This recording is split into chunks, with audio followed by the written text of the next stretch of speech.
Sans relâche tu intercèdes, les perdus sont retrouvés.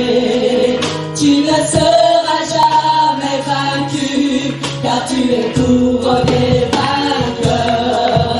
Oh Jésus, tu es le Messie, l'espérance du monde entier. Par ta grâce je vis, j'existe pour t'adorer.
Ton corps fut enseveli, la mort n'a pu te retenir. Tu es couronné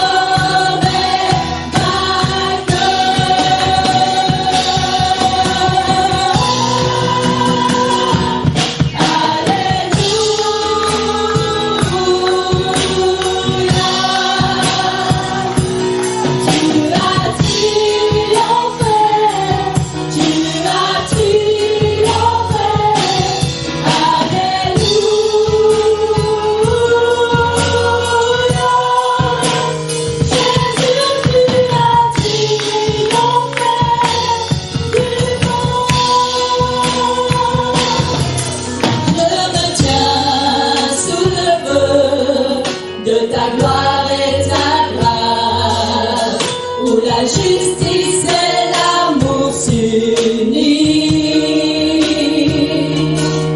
Je veux vivre pour toi, car tu connais mon nom. Ressuscité, tu remplis ma vie. Je suis pardonné par ta mort sur la croix. Je suis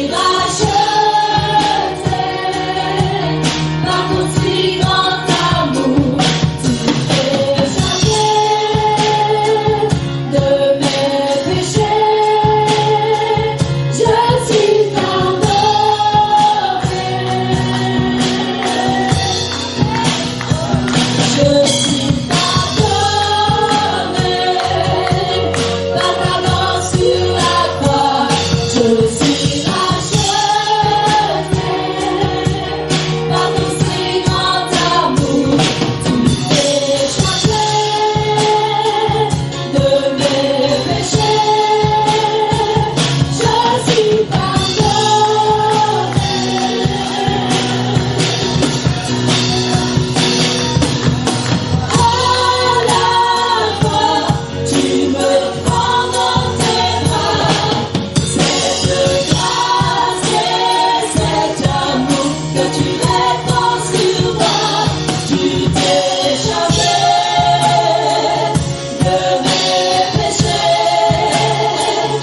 chapitre 24, les 7 premiers versets. Le premier jour de la semaine, elles se rendirent, donc les femmes qui suivaient Jésus régulièrement et qui avaient préparé des aromates lors de la mort de Jésus. Le premier jour de la semaine, elles se rendirent au sépulcre de grand matin, portant les aromates qu'elles avaient préparés. Elles trouvèrent que la pierre avait été roulée de devant le sépulcre, et étant entrées, elles ne trouvèrent pas le corps du Seigneur Jésus. Comme elles ne savaient que penser de cela, voici 2 hommes leur apparurent en habits resplendissants. Saisies de frayeur, elles baissèrent le visage contre terre. Mais il leur dit, « Pourquoi cherchez-vous parmi les morts celui qui est vivant? Il n'est point ici, mais il est ressuscité. Souvenez-vous de quelle manière il vous a parlé lorsqu'il était encore en Galilée et qu'il disait, il faut que le Fils de l'homme soit livré entre les mains des pécheurs, qu'il soit crucifié et qu'il ressuscite le 3e jour. » Seigneur, merci pour ta parole. Seigneur, merci pour ta présence dans ce lieu. Seigneur, nous apprécions ta présence et nous savourons cette présence, Seigneur. Tu es merveilleux, Seigneur, tu n'as pas changé. Tu es là, tu es fidèle, Seigneur. Et merci, Seigneur Jésus, pour ta fidélité. Merci pour ta parole, Seigneur. Seigneur, je prie, Seigneur, pour qu'elle puisse, Seigneur, comme chaque fois, pénétrer nos cœurs, Seigneur, et qu'elle puisse rester. Qu'elle trouve sa place au fond de notre cœur, Seigneur. Et qu'elle puisse commencer à porter du fruit en nous, Seigneur. Qu'elle nous aide à grandir, qu'elle nous aide à t'aimer, qu'elle nous aide à marcher avec toi, à comprendre, Seigneur Jésus, la grandeur de ton amour, Seigneur. Je prie pour chacun de nous, Seigneur, ou à ta parole, ou à ton serviteur, ou à ton Église. Nous prions dans le nom puissant de Jésus. Et l'Église dit Amen. Amen. Amen. Gloire au Seigneur. Vous pouvez prendre place. Alléluia.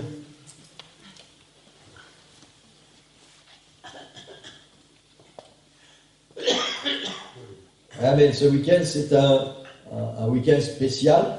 C'est le week-end anniversaire de Pâques. Et comme les Juifs, tous les chrétiens du monde entier, ce week-end célèbrent Pâques.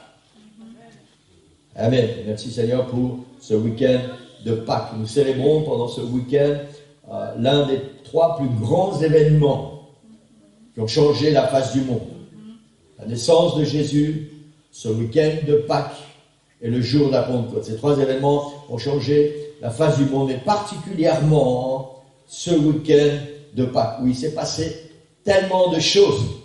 Eh bien, si nous sommes ici ce matin, c'est à cause de ce week-end de Pâques. Amen. Amen. Et nous devons vraiment apprécier ce qui s'est passé, et pour ceux qui n'ont pas encore vraiment réalisé tout ce que le Seigneur a pu faire, la grandeur, la profondeur, la richesse, l'immensité de ce qui s'est passé pendant ce week-end. Je vous encourage vraiment ce matin à ouvrir vos cœurs et dire, Seigneur, s'il y a des choses que je n'ai pas encore comprises, aide-moi, Seigneur, ouvre mon intelligence, parce que je veux comprendre la puissance qui vient de toi. Amen. Quand nous aurons compris, Église, vraiment, la puissance qui découle de la croix, alors nos vies sont automatiquement transformées. Il est impossible pour quelqu'un de comprendre réellement la puissance de la croix et de rester insensible. De rester comme avant. C'est impossible. Si tu restes comme avant, il y a quelque chose qui t'échappe quelque part. Si tu comprends la richesse, la puissance de la croix, forcément, ta vie va changer. Amen. Et c'est ce que je souhaite à chacun de nous ce matin, que nos vies soient changées à cause de la parole du Seigneur et à cause de ce que le Seigneur a fait pour chacun de nous. Ce que nous appelons la dernière Pâque, celle qui est rapportée dans les évangiles, bien qu'elle soit une succession d'événements tragiques et douloureux au plus haut point, est également une succession de victoires jusqu'à la victoire finale, la victoire de la vie sur la mort. Et c'est ça la finalité de Pâques, la victoire de la vie sur la mort. Amen. Et le dernier jour, c'est le jour de la résurrection. Et c'est le jour où Jésus est ressuscité. C'est le jour où ces femmes sont arrivées au tombeau. Elles ont regardé, la pierre avait été roulée et celui qui était mort n'est plus dans le tombeau et il est ressuscité. Et les anges leur disent, pourquoi cherchez-vous parmi les morts celui qui est vivant. La réalité de la vie spirituelle, la réalité de la marche avec le Seigneur, c'est la vie. Le Seigneur a combattu le combat contre la mort et il a gagné. Et le week-end de Pâques, c'est la victoire de la vie sur la mort. Amen. Alors merci Seigneur, parce que tu as remporté la victoire et grâce à ta mort et à ta résurrection, nous pouvons avoir la vie. Amen. Merci Seigneur, parce que je peux avoir la vie en moi, parce que toi tu es ressuscité. Alléluia. Gloire au Seigneur. Amen. Amen. Je vais ce matin, je ne sais pas quel mot exactement je dois employer, décortiquer, analyser. On va aller un peu plus loin. Je vais vous emmener dans un chemin différent par rapport à Pâques ce matin, de tout ce qu'on a l'habitude d'entendre, tous ces sentiers battus. Vous savez, en général, on sait, si vous allez à la messe, on sait exactement ce que le curé va dire. C'est pas une critique, hein, mais il y a des choses qui sont assez traditionnelles. Et je voudrais sortir un peu de ces sentiers battus ce matin, parce que je suis sorti personnellement des sentiers battus. Pâques, c'est pas seulement Jésus est mort sur la croix, il a été 3 jours dans le tombeau, et puis il est ressuscité le lundi de Pâques. Pâques, c'est une succession de victoires. Et le titre de la prédication ce matin, c'est ça, c'est de victoire en victoire. Pâques, c'est pas seulement la victoire de Jésus, la victoire de la vie sur la mort. C'est une succession de victoires. Victoire après victoire. Et ces victoires, elles sont les nôtres, elles nous appartiennent à nous, l'Église. Et nous devons connaître quelles sont ces victoires et nous les approprier parce qu'elles nous appartiennent. Amen. Quelqu'un dit Amen. Amen. Alléluia. Gloire au Seigneur. Dans Luc chapitre 22, versets 14 et 15, il est dit, l'heure étant venue, il se mit à table et les apôtres avec lui. Il leur dit, j'ai désiré vivement manger cette Pâque avec vous avant de souffrir. On va partir, on va essayer de voir plusieurs, pas tout, mais plusieurs événements qui se sont déroulés avant que la Pâque ne commence, que ce repas de Pâque commence, jusqu'à la résurrection de Jésus. Et si vous êtes attentifs ce matin, si votre cœur est ouvert, je vous promets que vous allez quitter ce lieu différent. Amen. Alléluia. Gloire au Seigneur. Amen. Petite parenthèse. Je pense à ça parce que j'en ai parlé jeudi. Merci Seigneur pour tout ce qui se passe le jeudi dans notre église. Et le jeudi, c'est de louange en louange et de gloire en gloire. Et je voudrais vraiment vous encourager. Jeudi encore, il y avait une présence du Seigneur. Pour ceux qui aiment le calme, vous auriez été tellement bien ce jeudi. Wow. Il y avait une présence du Seigneur dans ce lieu extraordinaire. Extraordinaire. Le Seigneur est en train d'emmener l'église quelque part. Et je vous encourage à venir et à monter dans le bateau. Amen. On a commencé le voyage, on va arriver quelque part là où le Seigneur nous attend, là où le Seigneur a préparé ce lieu. Et ce serait merveilleux si on est tous ensemble dans ce bateau, de gloire en gloire et de victoire en victoire. Et dis Amen. Amen. Chapitre 22, versets 14 et 15. L'heure étant venue, il se mit à table et les apôtres avec lui. Et il leur dit, j'ai désiré vivement de manger cette Pâque avec vous avant de souffrir. Le début des événements de Pâques, je vous ai dit que tout ce qui s'est passé pendant ce week-end concerne non seulement les gens qui étaient présents à cette époque, les contemporains de Jésus, mais nous, l'Église. Tout cela nous concerne et nous appartient en propre. Le début des événements de ce week-end de Pâques commence par le fait que Jésus a réuni ses disciples avec lui, autour de lui. Ça, c'est le début. Et Jésus leur fait une confidence. Il leur dit, j'ai désiré vivement de passer ce moment, ne baisse pas trop fort, Romain, je viens de m'entendre. J'ai désiré vivement de passer ce moment avec vous. Je ne sais pas si nous comprenons bien ce que Jésus est en train de dire aux disciples. Il leur dit, il y a quelque chose dans mon cœur qui fait que j'avais tellement envie d'être avec vous pour ce moment particulier.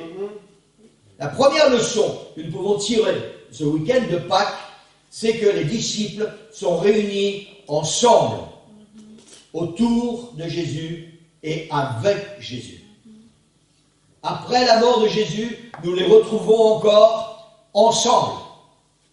Quand Jésus leur apparaît, ils sont encore ensemble. Quand Jésus est enlevé au ciel, ils sont encore ensemble. Le jour de la Pentecôte, dans la salle à l'étage, ils sont toujours ensemble. Après la Pentecôte, la Bible nous dit que chaque jour, ils sont ensemble, assidus au temple. Et la première leçon que je voudrais que nous puissions tirer ce matin de ce week-end de Pâques est celle-ci, c'est que l'Église doit être unie. Amen. Avec nos différences, avec nos cultures, avec nos aspirations, avec nos caractères, avec nos faiblesses. Je sais que certains d'entre vous pensez que j'ai un sale caractère, même si vous n'osez pas le dire. Avec nos faiblesses, avec nos forces, mais ensemble, tous ensemble, unis en Jésus. Amen. Regardez bien ce qui s'est passé. Allez relire les évangiles. Judas a quitté le groupe. Judas s'est pendu. Maintenant, je ne souhaite pas à tous ceux qui ont quitté l'église ou qui quittent leurs églises, et je ne les encourage certainement pas à aller se pendre. Je les encourage à revenir à l'église, à revenir là où le Seigneur les a appelés, à revenir dans leur famille et à être unis avec leur famille, parce que c'est la volonté du Seigneur. C'est la première chose que Jésus a fait. Il a réuni ses disciples pour qu'ils soient ensemble. Et il a dit, j'ai désiré vivement d'être avec vous pour ces moments particuliers. Et c'est ce que le Seigneur désire faire avec nous, chaque fois que nous nous réunissons. C'est pour ça qu'il est important, d'être là, à l'église, quand nous avons un rendez-vous ensemble avec le Seigneur. Notre place n'est pas ailleurs. Elle est à la maison, elle est en famille, elle est dans la présence du Seigneur. Amen. Et la puissance de cela, c'est qu'une église victorieuse est une église unie. Amen. Amen. N'oubliez jamais cela. Une église victorieuse est une église unie. Nous sommes tous différents. Je sais que ce n'est pas facile. Vous savez, déjà dans la famille biologique, c'est pas besoin d'aller plus loin, hein. C'est pas facile. Alors encore moins dans l'église, parce que dans la famille biologique, c'est notre chair, c'est notre sang, et on s'accepte les uns les autres comme nous sommes. Même si parfois ça nous énerve, même si parfois ça nous agace, même si parfois on a envie de mettre des coups de pied dans le derrière, mais nous nous acceptons tels que nous sommes. Nous sommes la famille, et nous protégeons cette famille. Et nous voulons que le Seigneur bénisse cette famille. Et nous, l'église, nous sommes la famille de Jésus, nous sommes le corps de Christ. Nous sommes une famille spirituelle et nous devons vraiment apprendre avec nos différences, avec ce que nous n'aimons pas chez les autres, avec ces choses qui nous agacent, des choses qui nous irritent parfois. Nous devons apprendre à continuer à nous aimer et à vivre unis, ensemble, au nom du Seigneur Jésus-Christ. Amen. Alléluia. Alléluia. Et c'est possible, l'Église. C'est possible. Vous savez, je dois faire beaucoup d'efforts. Peut-être que vous avez juste à supporter votre pasteur. Je sais, c'est déjà beaucoup. Mais il faut faire des efforts. Et il faut faire des efforts régulièrement. Et j'ai appris une grande leçon. Vous connaissez tous ce témoignage. Donc je ne vais pas raconter à nouveau ce témoignage. Mais le jour où le Seigneur a brisé mon cœur, parce que quelqu'un m'avait fait mal, tellement mal. Et il y avait des mauvais sentiments qui grandissaient dans mon cœur. Quelqu'un qui n'aurait jamais dû me faire mal m'a planté un couteau dans le cœur. Et ma seule préoccupation, c'était de dire, Seigneur, il doit payer. Il doit payer. Il doit payer. Jusqu'au jour où j'étais à genoux en train de faire ce parquet. Et puis il y a cette chanson de Philippe de Courroux, par l'amour. Grâce à l'amour. Le pardon. Et le Seigneur a brisé mon cœur. Brisé mon cœur et a dit, tu dois pardonner. Et le Seigneur ne s'est pas arrêté là, ce jour-là. Et vous savez, pour la plupart d'entre vous, vous connaissez ce témoignage. Parce qu'après, le Seigneur a travaillé avec mon esprit. J'ai réalisé cette souffrance que j'avais. Et le Seigneur a mis dans mon cœur ce sentiment. Et toi, par hasard, est-ce que tu n'as pas des choses à te reprocher? Et j'ai permis au Seigneur d'ouvrir mes yeux. Et après, j'ai dit, non, Seigneur, arrête. Quand le Seigneur m'a dit, tous ces couteaux que moi j'ai plantés quelque part. J'ai dit, non, je n'ai pas fait ça, Seigneur. Et si? Et si? C'est pour ça que nous devons apprendre à nous aimer les uns les autres. C'est pour ça que nous devons être capables de nous supporter les uns les autres. C'est pour ça que nous devons être capables de nous accepter les uns les autres comme nous sommes. Parce que si ton frère ou ta soeur n'est pas exactement comme toi, tu voudrais qu'il soit, certainement que toi, tu n'es pas exactement comme lui ou elle voudrait que tu sois. Et nous sommes tous différents et nous avons tous des défauts. Et le Seigneur nous aime tous, vous savez quoi? Avec nos défauts, avec nos incapacités, avec nos rébellions, avec nos manquements. Il nous aime tellement qu'il a donné sa vie pour nous. Amen. Alléluia. Première chose, premier point que nous devons retenir de ce week-end de Pâques. L'église victorieuse est une église unie. Amen. Ne faites pas exprès de blesser quelqu'un, ne faites pas exprès de faire mal à quelqu'un. Mais ça va forcément arriver, parce que nous sommes des humains. Et si ça arrive, demandez pardon quand vous aurez réalisé ça. Ceux qui sont offensés, sachez pardonner.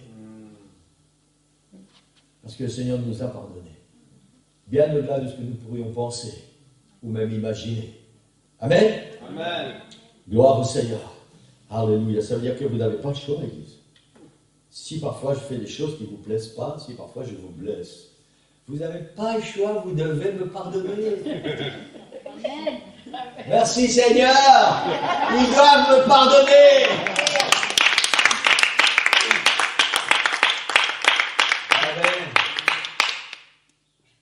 Alléluia. Alléluia. Gloire au Seigneur. Ça fait 26 ans qu'ils vont me pardonner. Vous allez bien continuer encore un peu. Le Seigneur revient bientôt, très très très bientôt. Je vous promets qu'il sera là avant encore 26 ans. Parce que toutes les prophéties, les dernières prophéties sont en train de se réaliser. Et le Seigneur est à la porte. L'ange a la trompette à la bouche et bientôt le son de la trompette va retentir et le Seigneur vient chercher son église. Donc vous n'aurez plus 26 ans à me supporter, ni à me pardonner. Le Seigneur revient très bientôt. Merci pour votre amour. Merci pour votre pardon. Amen. Je suis sincère, Église. Je sais que je ne suis peut-être pas le pasteur que je voudrais être tout le temps. Je ne suis peut-être pas le pasteur que vous voudriez avoir tout le temps. Je sais que j'ai des défauts. Je sais que j'ai des faiblesses. Mais je vous remercie pour votre amour. Je vous remercie pour votre patience. Je vous remercie pour votre persévérance. Et je vous remercie de ne pas venir à l'église pour votre pasteur, mais de venir pour le Seigneur. Amen. Gloire au Seigneur. Alléluia. Alléluia. Gloire au Seigneur. Amen. Amen. Je vous ai dit, la parole du Seigneur ce matin, le titre de la prédication, c'est « De victoire en victoire ». Et on va parler de victoire ce matin. Toutes ces victoires dont nous avons besoin. Et avant d'aller plus loin, je voudrais juste vous rappeler qu'une victoire n'est jamais acquise définitivement. Quand nous avons une victoire, il faut continuer de se battre pour garder cette victoire. Avec Sœur Nicole, on est occupé en ce moment, le Seigneur nous a donné la victoire, lui a donné la victoire. Mais on est occupé à se battre jour après jour pour garder cette victoire. Parce que le diable vient et il remet des choses sur le chemin. Je ne vais pas entrer dans les détails pour dire, tu vois, tu n'es pas guéri, regarde. Et encore ce matin, on a dû se battre, on a dû chasser au nom de Jésus qu'elle puisse être ici ce matin. Une victoire n'est jamais acquise définitivement. Nous devons nous battre pour acquérir nos victoires et nous devons nous battre pour garder nos victoires. Amen. Donc ce matin, nous allons voir quelles sont ces victoires qui nous appartiennent. Et après, il faudra nous battre pour continuer à garder ces victoires. La première victoire de Pâques, c'est la victoire de l'humilité sur l'orgueil. C'est un sentiment qui est malheureusement tellement répandu maintenant dans les églises. On ne parle pas des gens du monde, nous parlons de l'église. Et la victoire de Pâques, la première victoire, c'est la victoire de l'humilité sur l'orgueil. L'évangile de Jean au chapitre 13, nous voyons ce qui s'est passé entre Jésus et ses disciples. La Bible nous dit que Jésus a enlevé ses vêtements, c'est un peu, j'enlève ma veste, j'enlève ma cravate, peut-être j'enlève mes chaussures pour être un peu plus à l'aise. Le Seigneur a pris un essuie dont il s'est ceint, il a rempli une bassine avec de l'eau, et il s'est mis à genoux. Le Seigneur Jésus-Christ s'est mis à genoux devant chacun de ses disciples, et il a commencé à leur laver les pieds. Et vous savez quoi? Ce travail, c'était le travail des esclaves qui devaient laver les pieds des invités quand les personnes entraient dans la maison. L'esclave devait venir et il devait laver les pieds des invités. Et Jésus met ce vêtement, il prend ce bassin, il se met à genoux devant chacun de ses disciples et il commence à leur laver les pieds. Un seul se rebelle, Pierre. Pierre, non, Seigneur, c'est pas possible. Toi, le Seigneur, tu vas me laver. Non. Jésus lui dit, laisse faire. Il faut que les choses s'accomplissent ainsi. La victoire de l'humilité sur l'orgueil. Et quand Jésus a fini ça, il remet ses vêtements et il leur dit, comprenez-vous ce que je vous ai fait? Vous m'appelez Maître et Seigneur et vous dites bien, je le suis. Si donc je vous ai lavé les pieds, moi, le Seigneur et le Maître, vous devez aussi vous laver les pieds les uns aux autres, car je vous ai donné un exemple, afin que vous fassiez comme je vous ai fait. En vérité, dit-il, le serviteur n'est pas plus grand que son Seigneur, ni l'apôtre plus grand que celui qui l'a envoyé. Si vous savez ces choses, vous êtes heureux, pourvu que vous les pratiquiez. Il n'y a pas de place dans l'église, dans la maison de Dieu, dans la famille de Dieu, pour l'orgueil. 1 Pierre, chapitre 5, versets 5 et 6, il est dit ceci, « De même, vous qui êtes jeunes, soyez soumis aux anciens, et tous, dans vos rapports mutuels, revêtez-vous d'humilité, car Dieu résiste aux orgueilleux, mais il fait grâce aux humbles. Si donc, humiliez-vous donc, sous la puissante main de Dieu, afin qu'il vous élève au temps convenable. » Le week-end de Pâques, la première victoire, c'est la victoire de l'humilité sur l'orgueil. Et je voudrais dire à quelqu'un ce matin, si la victoire dont tu as besoin, c'est de battre, de vaincre et de détruire l'orgueil qui est dans ton cœur, la victoire se trouve en Jésus. Amen. Et tu peux posséder cette victoire ce matin. Et je sais de quoi je parle, parce que quand j'étais jeune, je parlais tout à l'heure, quand j'ai rencontré Sœur Nicole, quand j'étais jeune, j'étais un jeune homme très orgueilleux. J'étais très imbu de ma personne. Je pensais presque que j'étais le centre du monde et que tout devait tourner autour de moi. Et le Seigneur m'a appris, année après année, au fur et à mesure que j'ai commencé à marcher avec lui, le Seigneur m'a appris à m'humilier. Le Seigneur m'a appris que c'est pas ce que moi je veux qui va arriver, c'est ce que lui a décidé. Et maintenant, j'aime pas ce mot habitude, mais dans mon cas, j'aime ça. J'ai l'habitude régulièrement de dire, Seigneur, s'il y a de l'orgueil dans mon cœur, brise-le tout de suite. Amen. Tout de suite. Parce que je ne veux pas redevenir orgueilleux, parce que je sais que Dieu résiste aux orgueilleux. Et je ne veux pas être en opposition avec le Seigneur. Je veux être en harmonie avec le Seigneur. Et je veux que le Seigneur brise mon cœur, qu'il brise l'orgueil s'il y a de l'orgueil dans mon cœur. Et que le Seigneur me donne d'être quelqu'un de humble. Maintenant, quelqu'un de humble n'est pas forcément quelqu'un qui baisse la tête et qui marche le dos courbé. Nous savons qui nous sommes en Jésus-Christ. Et j'espère que tout le monde comprend ce matin. Mais il n'y a pas de place dans le cœur d'un enfant de Dieu pour l'orgueil, quel qu'il soit. Quel qu'il soit. Nous sommes tous égaux en Jésus, chacun à sa place. Amen. Quelqu'un dit Amen? Amen. Amen. La deuxième victoire, c'est la victoire de la solitude. La victoire, sur la solitude et les angoisses. J'ai décortiqué un peu tout ce qui s'est passé pendant ces journées que Jésus a vécues. Au jardin de Gethsémane, Jésus s'est retrouvé seul face à ses angoisses, et pas n'importe quelles angoisses. Je pense que tout le monde a lu au moins une fois les récits des évangiles, ce que Jésus a subi. Tout le monde a vu au moins un ou deux films de Jésus. Il y a plein de films qui sont sortis. Certains disciples, quand Jésus était au jardin de Gethsémane, certains disciples sont restés plus loin. Et les autres, ceux que Jésus a voulu amener plus proche avec lui, se sont endormis pendant que Jésus priait, pendant que Jésus luttait, pendant que Jésus était angoissé. Il dira à ses disciples, « Mon âme est triste jusqu'à la mort. » Il y avait une angoisse tellement profonde dans le cœur de Jésus. Et à ce moment précis, d'angoisse intense, le Seigneur s'est retrouvé dans la solitude. Il s'est retrouvé seul avec ses angoisses.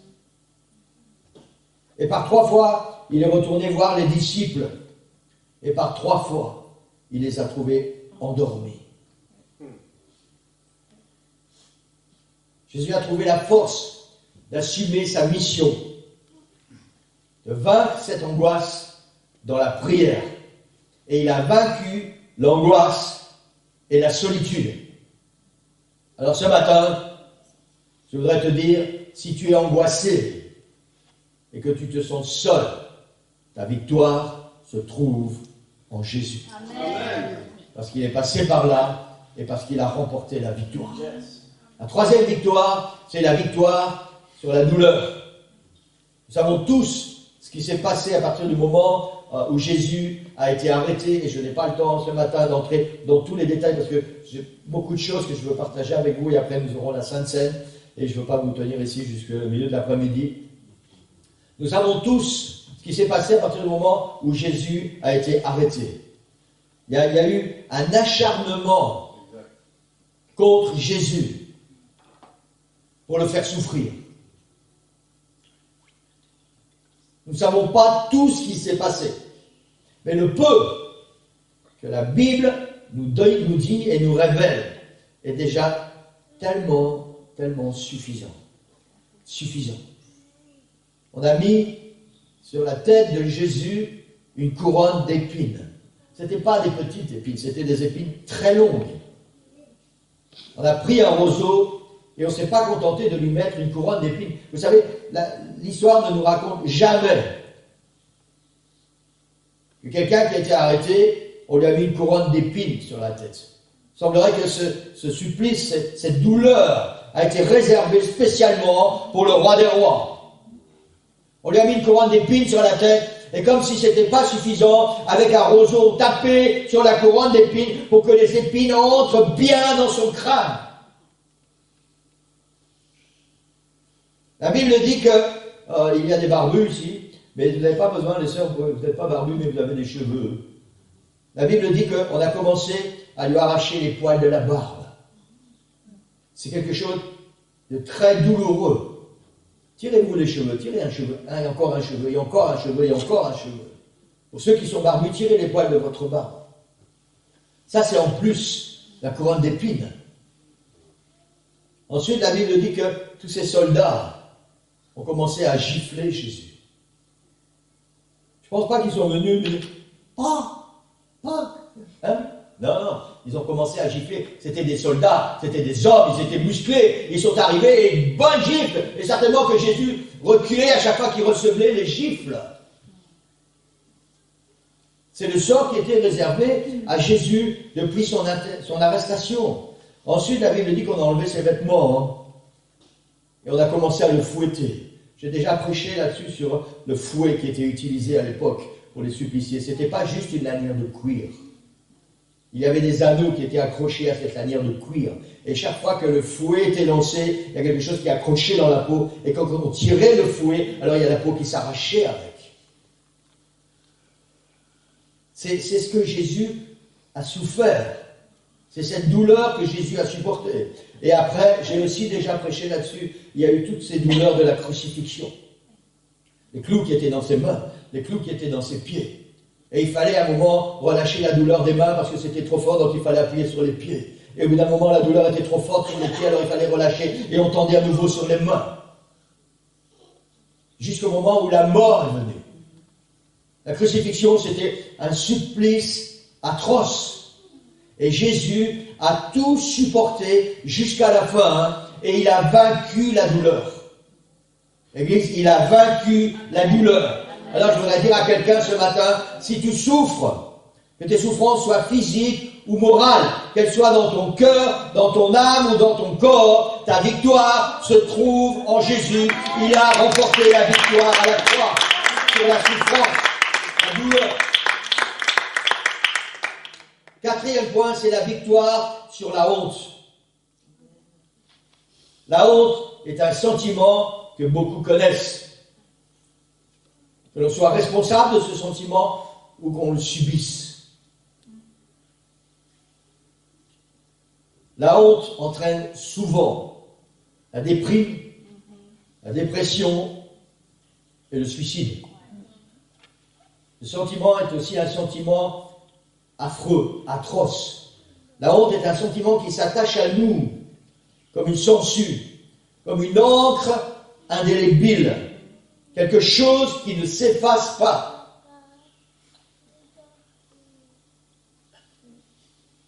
Et tellement souvent, je pense que chacun de nous, à un moment ou à un autre dans la vie, nous avons ressenti ce sentiment de honte.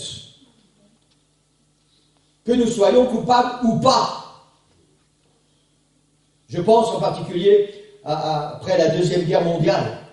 Toutes ces femmes qu'on a mis sur les places publiques et à qui on a rasé la tête.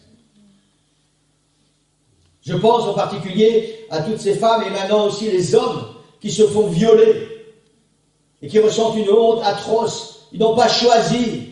Ils subissent cette honte. Et cette honte, elle est là, à l'intérieur, et elle ronge comme une gangrène. Et je ne vais pas entrer dans les détails, ce n'est pas le but ce matin. À l'époque de Jésus, les choses ont tellement changé. Le fait d'être dénudé, surtout pour un homme, était une honte insupportable. Insupportable. Nous avons l'exemple de Noé, le fils de Noé. Excusez-moi, c'est pas grave. A été puni, il a reçu une punition divine. Parce qu'il a osé voir la nudité de son père. Au temps de Jésus, la nudité était une honte insupportable. C'était un sentiment de déchéance et d'humiliation extrême. Pendant ces 3 jours, par 2 fois, Jésus a subi ce sentiment de honte. La première fois, dans le prétoire. Vous savez, ce prétoire, c'était un endroit où on était censé rendre la justice. Dans ce prétoire, c'est à cet endroit précis qu'on a enlevé les vêtements de Jésus, qu'on l'a dénudé et qu'on a commencé à le battre. C'est là que Jésus a commencé à ressentir ce sentiment de honte. Ensuite, Jésus à nouveau a supporté cette honte quand il était sur la croix. Si vous étudiez la Bible profondément, contrairement à toutes ces images et ces icônes que nous pouvons voir, à tous ces Jésus crucifiés, Jésus était complètement nu sur la croix. Il a assumé la honte totale. En particulier devant toutes ces femmes qui ont suivi Jésus depuis le début, devant sa propre mère, devant tous ces gens qui passaient devant le mont Golgotha. Jésus a dû assumer cette honte.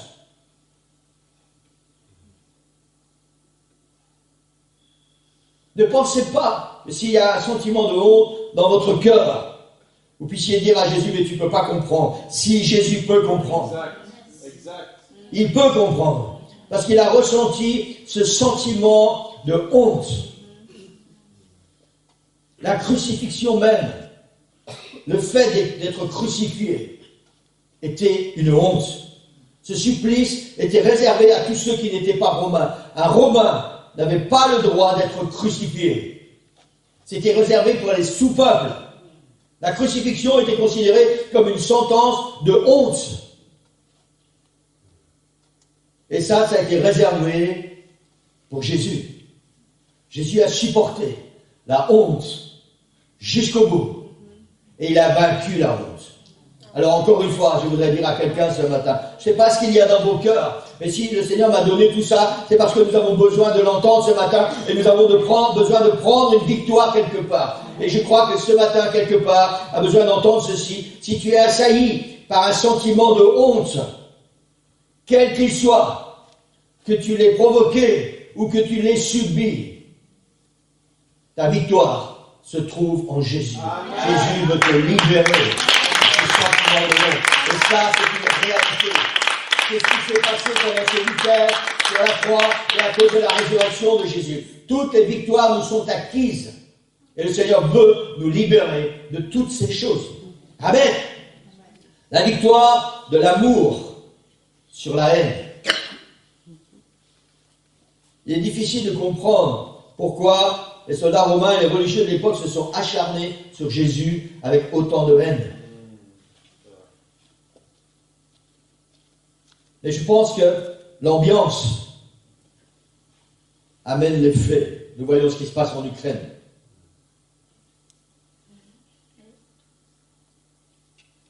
L'ambiance sur place incite les soldats à ne plus être des êtres humains. Et si nous lisons les évangiles et que nous regardons exactement ce déchaînement, déchaînement de haine sur Jésus, c'était quelque chose d'incompréhensible. Aussi bien les soldats que les religieux, ils se sont acharnés sur Jésus avec une haine intense dans leur cœur. C'est comme s'ils pensaient que si Jésus mourait, le monde deviendrait meilleur. Les sentiments qui les animaient n'avaient plus rien d'humain. Et la raison est simple, c'est que Jésus n'était pas un condamné ordinaire. Jésus n'était pas un prisonnier ordinaire. Il était le roi des rois, le Seigneur des seigneurs, le Dieu puissant, fait homme, venu pour mourir sur la terre, pour payer le prix pour chacun de nous, pour nous donner la victoire. Et c'est pour ça que le monde des ténèbres s'est acharné sur Jésus. C'est exactement ça qui s'est passé. Les démons avaient pris possession de ces soldats et ils se déchaînaient sur Jésus. Le monde des ténèbres s'est acharné sur Jésus. Cette haine était vraiment quelque chose que nous ne pouvons pas comprendre. Et en échange de cette haine, une des dernières paroles de Jésus sur la croix, « Père, pardonne-leur. Ils ne savent pas ce qu'ils font. » Amen. Jésus a vaincu la haine. Et ce matin, je voudrais dire à quelqu'un, si tu subis la haine, pour quelque raison que ce soit, ou si tu as dans ton cœur, si tu es habité par la haine, ta victoire se trouve en Jésus. Ce sentiment doit partir. Jésus est le prince de la paix. Et il veut que dans ton cœur, il y ait la paix. Et il est venu libérer de ce sentiment de la haine. Le Seigneur nous a donné aussi la victoire sur la maladie. Amen. Dans Ésaïe 53, verset 5, la deuxième partie, c'est pas dedans. Il est dit, le châtiment qui nous donne la paix est tombé sur lui, et c'est par ses meurtrissures que nous sommes guéris. C'est par ces meurtrissures que nous sommes guéris. À la croix, je ne vais pas rentrer encore une fois dans les détails, on vient de voir ça un peu plus particulièrement. À la croix, Jésus a remporté la victoire sur nos maladies. Et nous devons croire avec tout notre cœur que la victoire de nos maladies se trouve en Jésus. Si tu es malade ce matin et que cette maladie persiste, tu dois croire avec tout ton cœur que Jésus est la solution pour ta maladie. Jésus est la réponse. Il a remporté la victoire à la croix. Nous sommes en train de vivre cette victoire avec Saint Nicole et je vous assure que c'est quelque chose d'extraordinaire. jour après jour, même si on doit encore se battre, jour après jour, je vois la différence et je suis en train de retrouver la femme que j'ai épousée. Je suis en train de retrouver la sœur Nicole avant qu'elle soit malade. Et il y a dans mon cœur des choses extraordinaires pour le Seigneur, des sentiments extraordinaires pour le Seigneur. Même si chaque fois que le diable vient et il essaie de remettre des choses, ça m'énerve, ça m'agace, je vais exploser. Je vous assure, si je la mets en face de moi, je l'éclate. Je ne sais pas si vous pouvez comprendre ça. Et je dis, tu sais quoi? On a la victoire. On a vaincu la maladie. Et même si tu essaies de venir nous faire croire le contraire, nous avons la victoire. Jésus a été brisé sur la croix pour nous donner la victoire sur la maladie. Alors si tu es malade, peu importe la maladie dont tu souffres, Jésus est la solution pour toi. Jésus est ta victoire pour ta maladie. Il n'y a aucune maladie qui peut résister au Seigneur. Il a vaincu toutes les maladies à la croix. Alléluia. Vous devez croire cela, Église. Vous devez croire cela. Amen. Ne devez pas vous contenter de regarder les gens qui sont guéris et de les voir heureux et de les voir joyeux et de les voir témoigner. Si tu es malade, alors tu dois prendre ta victoire. Jésus l'a acquise à la croix. Il a pris la victoire sur la maladie. Alors si tu es malade, la victoire sur la maladie, elle t'appartient à toi comme aux autres. Amen. Amen. Alléluia. Il faut juste qu'un jour tu décides. Tu décides. On a un chant qui dit, oui, j'ai décidé de suivre Jésus. Tu as décidé de suivre Jésus. Il faut juste qu'un jour tu décides que cette maladie, c'est fini. Et quand tu auras pris cette décision, alors ta foi va entrer en action, tu vas recevoir la guérison, et après tu pourras prendre ta victoire en Jésus-Christ. Et quand l'ennemi viendra pour te faire croire que c'est pas vrai, tu pourras lui dire, je suis guéri en Jésus. Même si tu essaies de me faire croire autre chose, je suis guéri en Jésus. La victoire sur la guérison, sur la maladie, nous appartient, quelle qu'elle soit. Quelle qu'elle soit, l'Église. Alléluia. Alléluia. Quelqu'un dit gloire au Seigneur. La victoire sur le péché. C'est ce que Jésus a remporté aussi à la croix. Dans Romains 6, 23, il est dit, car le salaire du péché, c'est la mort. C'est pas de norme. Le salaire du péché, c'est la mort. Et nous connaissons tous ce verset. Je pense, chacun de nous connaissons ce verset ici.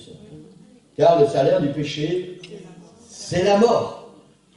Trop souvent, les chrétiens ont tendance à oublier que le salaire du péché, c'est la mort. Trop souvent, les chrétiens pêchent volontairement, sans se sentir coupables, parce que Jésus est mort pour payer pour les péchés. Et je voudrais que ça rentre dans notre esprit ce matin. Trop souvent, les chrétiens pêchent volontairement, sans ressentir un sentiment de culpabilité, parce que nous savons que Jésus est mort pour payer le prix pour mes péchés.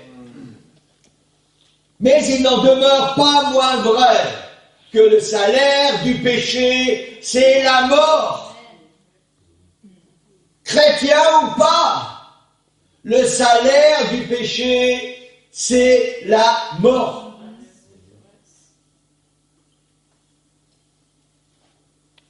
Vous savez, ça c'est un plan du diable, c'est un plan diabolique.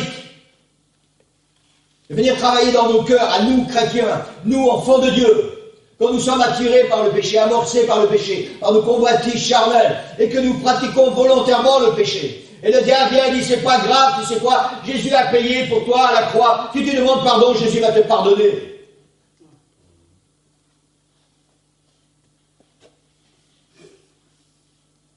Ce genre d'existence, d'abord, est une existence qui vaut rien. Une existence où il n'y a pas la vie, où il n'y a pas le bonheur, où il n'y a pas la joie, où il n'y a pas l'Esprit de Dieu. Il n'y a pas de victoire. Il n'y a rien. Et c'est le genre d'existence qui mène à la mort, parce que ça demeure réel le salaire du péché, c'est la mort. Et quelqu'un doit entendre ça ce matin. Je ne parle pas des péchés involontaires. Je ne parle pas des péchés qu'on pourrait commettre comme ça parce que c'est arrivé. Ça, c'est des choses qui arrivent à tout le monde. Je parle de ces péchés volontaires. Nous savons que c'est un péché. Nous aimons ce péché. Et nous continuons à pratiquer ce péché. Et après, nous allons voir Jésus, Seigneur Jésus, pardonne-moi. Est-ce que nous croyons que Jésus va nous pardonner indéfiniment? Est-ce que nous croyons que pendant 2000 ans, et pendant encore 2000 ans, et pendant tous les jours qui vont suivre, nous allons crucifier, et encore crucifier, et encore crucifier le Seigneur pour qu'il continue à payer le prix pour pardonner les péchés? Est-ce que nous croyons vraiment que nous allons continuer à faire souffrir le Seigneur jour après jour, juste parce que nous aimons le péché que nous pratiquons volontairement?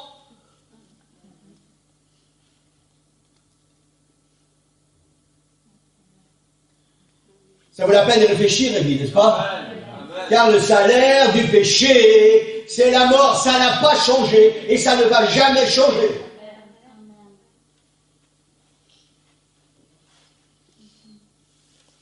Amen.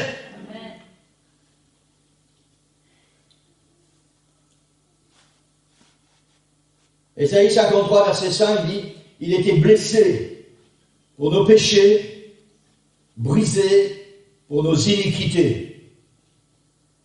La mort de Jésus nous offre la victoire sur le péché. Pas la continuité de la pratique du péché et demander pardon. La mort de Jésus sur la croix nous offre la victoire sur le péché. Amen. Le péché n'a plus de pouvoir sur nous si nous comprenons le prix payé à la croix. Et surtout si nous réalisons que c'était nos péchés, que c'était mes péchés. Et si nous nous repentons sincèrement devant le Seigneur Jésus-Christ. Amen. Jésus a vaincu le péché à la croix. Et je voudrais dire à quelqu'un ce matin, si tu es encore en tant qu'enfant de Dieu, esclave du péché, la victoire, ta victoire, se trouve en Jésus. Amen. Alléluia. Amen. Alléluia. Alléluia. Ta victoire se trouve en Jésus. Quelqu'un dit Amen. Amen. Amen. La victoire sur la mort. Et on va terminer avec ça ce matin. La victoire sur la mort. Dans Romains 6, 23. Vous savez, il y a une suite. Amen. Merci Seigneur pour la suite. Car le salaire du péché, c'est la mort. Mais ça ne s'arrête pas là. Romains 6, 23. Mais le don gratuit de Dieu, c'est la vie éternelle en Jésus-Christ, notre Seigneur. Voilà l'accomplissement total de la volonté de Dieu et de ce qui s'est passé à la croix. Le don gratuit de Dieu, c'est la vie éternelle en Jésus-Christ. On parle plus de mort à cause du péché, on parle de vie éternelle en Jésus-Christ. Toutes ces victoires dont nous venons de parler nous appartiennent. Et merci pour ces victoires qui sont les nôtres. Amen. Gloire au Seigneur. La vie d'un enfant de Dieu, la vie d'un chrétien doit et devrait être une vie de victoire continuelle. Amen. Victoire après victoire, de victoire en victoire, jour après jour, une victoire après l'autre. Ça, c'est la vie à laquelle le Seigneur nous appelle. Ça, c'est ce que nous avons reçu grâce à ce qui s'est passé sur la croix. Yes. Yes. Nous recevons les victoires dont nous avons besoin. Amen. Amen. Alléluia. Il serait faux de penser que ces victoires nous sont données uniquement pour les temps de notre vie sur la terre. C'est juste. Alors on doit bien comprendre cela. Merci Seigneur pour toutes ces victoires. Toutes ces choses qui sont là et qui viennent pourrir notre existence. Merci Seigneur pour toutes ces victoires. Mais ce ne sont pas des finalités en soi. Le don gratuit de Dieu, ça va plus loin que ces victoires. C'est la vie éternelle en Jésus-Christ. Amen. Toutes ces victoires sont là pour nous former, pour nous façonner, pour nous transformer, pour faire de nous de réels enfants de Dieu, pour que nous puissions être prêts quand le Seigneur vient chercher son Église et que nous puissions passer l'éternité dans sa présence. Yes. Amen. C'est pour ça que toutes ces victoires nous appartiennent, mais elles ne sont pas limitées à notre existence sur la terre. Le but final, c'est la vie éternelle. Amen. Si nous croyons que tout ce que le Seigneur a à nous offrir, c'est juste un confort temporaire pendant notre pèlerinage sur la terre, nous sommes tellement malheureux. Si nous pensons qu'après la mort, il n'y a plus rien, que tout est cantonné ici-bas, nous sommes vraiment malheureux. Si je pensais que tous les efforts que j'ai pu faire jusqu'à maintenant sont limités à mon existence terrestre, et que quand je meurs, tout est fini, c'est tellement triste. C'est tellement triste. Pourquoi je me suis battu pour avoir tellement de victoires? Pourquoi je n'ai pas vécu comme j'avais envie de vivre? De toute façon, un jour ou l'autre, je vais mourir. Pourquoi me battre pour avoir des victoires, pour obtenir une gloire, pour tellement de choses, si au final je vais tout perdre? Alors je vis comme j'ai envie de vivre, et je m'éclate et je m'épanouis. Je suis un voleur, je suis un meurtrier, je suis un menteur, un criminel, tout ce qu'on veut. Je fais ce que j'ai envie de faire. De toute façon, je vais mourir. La finalité, c'est la vie éternelle en Jésus-Christ. C'est pour ça que le Seigneur nous a donné toutes ces victoires au travers de la croix. Parce qu'il veut nous emmener avec lui, il veut restaurer cette place qui était la nôtre au début. La présence de Dieu pour l'éternité. C'est pour ça que l'homme a été créé. C'est pour ça que Dieu a créé Adam et Ève. Pour passer des bons moments avec eux, pour qu'il y ait cette intimité et que ça devait être prévu pour l'éternité. Et puis le diable est passé par là et il est venu voler ça. Exact. C'est pour ça que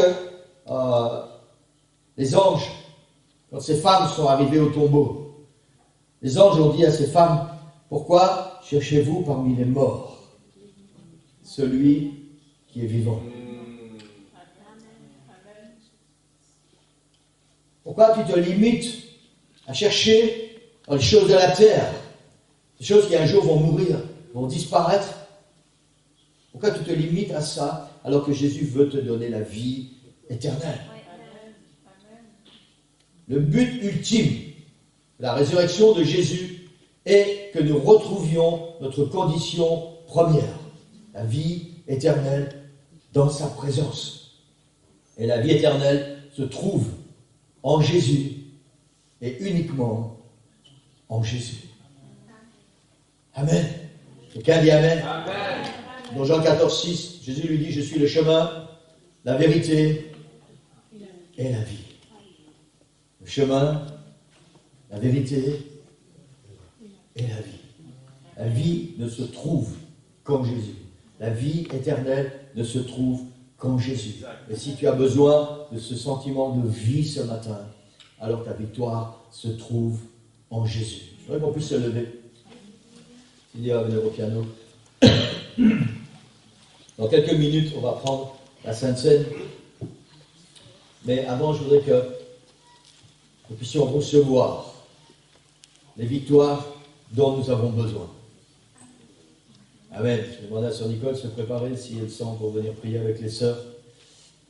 On a parlé ce matin de la victoire sur l'humilité, de l'humilité sur l'orgueil. On a parlé de la victoire sur la solitude et sur les angoisses. On a parlé de la victoire sur la douleur. On a parlé de la victoire sur la maladie. On a parlé de la victoire sur la honte. On a parlé de la victoire de l'amour sur la haine. On a parlé de la victoire sur le péché. Et on a parlé de la victoire sur la mort.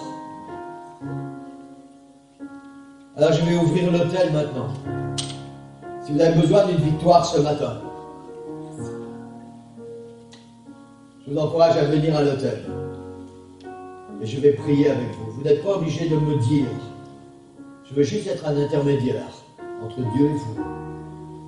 Vous n'êtes pas obligé de me dire quelle victoire vous avez besoin. Si c'est un secret, ça doit rester secret dans vos cœurs. Si c'est quelque chose dont vous avez honte, ça doit rester dans votre cœur. Je ne veux pas le savoir. À moins que vous décidiez de me le dire. Et je veux juste prier pour vous. Prier avec vous. Pour que vous puissiez recevoir cette victoire. C'est un week-end particulier, c'est le week-end de Pâques. Et c'est une opportunité particulière pour l'Église de saisir la victoire dont elle a besoin. C'est une opportunité particulière pour toi ce matin de prendre la victoire dont tu as besoin, d'avoir cette délivrance pour laquelle le Seigneur Jésus a payé le prix sur la croix. C'est pour ça qu'il est mort, pour que nous ayons la victoire. Amen. Je voudrais qu'on puisse fermer nos yeux. Et Amen, si tu as besoin d'une délivrance ce matin, dans tous ces domaines que nous avons vus, ou peut-être encore un autre, parce qu'il y en a d'autres, on ne pouvait pas tout voir ce matin. Tu as besoin d'une victoire. Cette victoire se trouve en Jésus-Christ. Et je vais prier avec toi. Amen. Sœur Nicole, certainement, va s'avancer aussi. Elle va prier avec vous, les sœurs. Amen. Si tu as besoin d'une victoire, je vous encourage à venir ici devant. On va prier ensemble, au nom du Seigneur. Et nous allons prendre la victoire, au nom de Jésus.